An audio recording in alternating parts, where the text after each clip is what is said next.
Mwili wa mwanadamu ni eneo takatifu sana la Mungu. Ni mahali ambapo Mungu anakutana na mtu. Inamaanisha pasipo mwili Mungu hawezi kukutana na mtu, kwa sababu roho iko wapi? Roho iko ndani ya mtu. Kwa hiyo lazima Mungu ashuke akae ndani ya mtu ili aweze kukutana na yule mtu, ili aweze kuzungumza na yule mtu.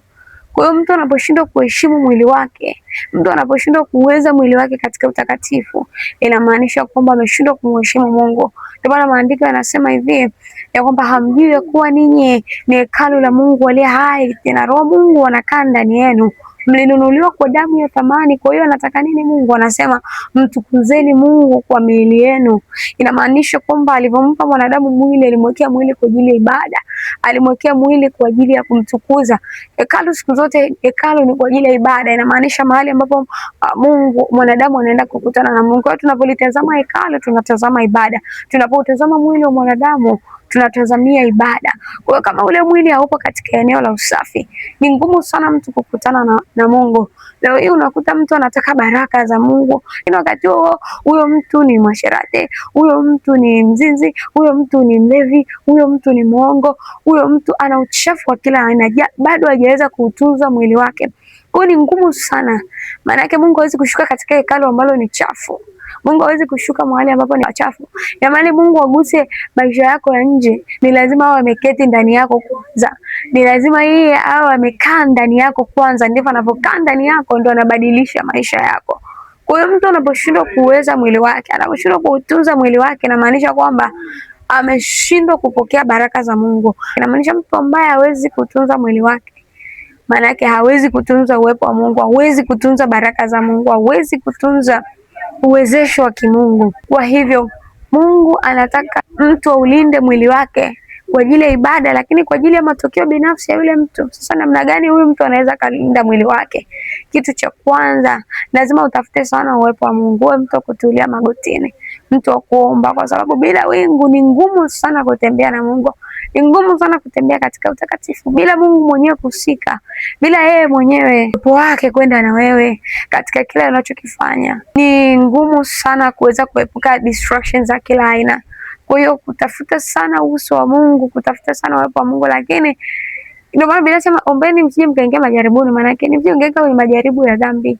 Je, ukaingia kwenye uasherati, ukaingia kwenye ulevi, kwenye uongo, masengenyo, katika sio kaanguka katika kila chochote ambacho kitaweza kudefile, kuchafua mwili wako, kikachafua hekalu la Mungu, kikachafua sehemu ambapo Mungu anapaswa kukaa, ili kuweza kubadilisha maisha yako, ili kuweza kuzungumza na wewe.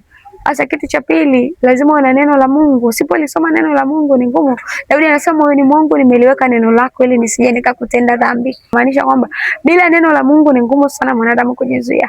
Hakuna kitu ambacho kitaweza kuzungumza na wewe kinaweza kukakwambia hicho ni kibaya, acha. Ndio maana Biblia inasema hivi, neno la Mungu lina nguvu kuliko upanga ukatao kuwili.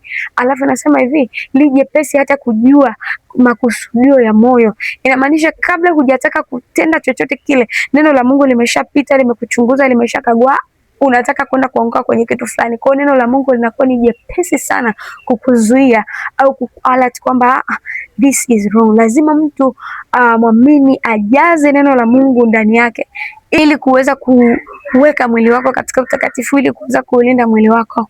Lakini kitu kingine cha msingi sana ni kuwa na utayari kutoa mwili wako kuwa dhabihu. Lazima ukubali kufisha matendo ya mwili. Mimi nasema msifuatishe namna ya dunia hii, lakini akasema mgeuzwe upya nia zenu. Ni lazima kwamba unie kwamba mimi all I want is to glorify God. Mwili wangu mtukuze Mungu, kila kitu changu kimtukuze Mungu. Ndio maana Biblia inasema ninyi si mali yenu wenyewe. Utakavyojua kwamba even my body it's not mine, it belongs to God. Mwili wangu ni mali ya Mungu. So kila anachokifanya ni lazima nifanye kile anachokitaka yeye, na nisifanye kama vile ambavyo ninataka mimi mwenyewe. Kwa ni lazima sana ujue ya kwamba mwili ulionao sio mali yako. Ndio maana huna mamlaka hata uzima ambao Mungu ameuweka katika mwili wako. Kwa hiyo kama mwili sio mali yako, ni mali ya Mungu, ni lazima ujue ni namna gani utamtukuza Mungu. Ni lazima utafute sana furahisha moyo wa Mungu, utafute sana kumpendeza Mungu kwa kupitia mwili wako. Inamaanisha tunza mwili wako katika usafi, katika utakatifu. Mwili wa mwanadamu haupambwi kwa mapambo ya kusema upambe kwa mapambo yale ambao wanadamu tunayajua, lakini kitu cha kwanza ambacho kinaupamba mwili wa mtu ni utakatifu. Kimavazi, vaa vile ambavyo Mungu anataka. Kimatendo, hebu enenda kama vile ambavyo Mungu anataka. Achana na yale ambayo yasiompendeza Mungu, kwa sababu unachafua hekalu la Mungu. Unaheshimu Mungu ni kumdharau Mungu. Kwa hiyo Mungu anataka mwili wako, kwa sababu anataka mwili wako uwe ibada. Anataka kila kitu ndani yako ibada. Ndio maana nasema Daudi anasema nafsi yangu muhimidi Bwana na vyote vilivyomo ndani yako, na maana mwili wako na kila kitu kilichoko maishani mwako, ndani mwako, vimtukuze Mungu. Wewe ni sababu ya ibada, na watu wakikuona wewe wamtukuze Mungu pia kwa vile ambavyo ulivyo.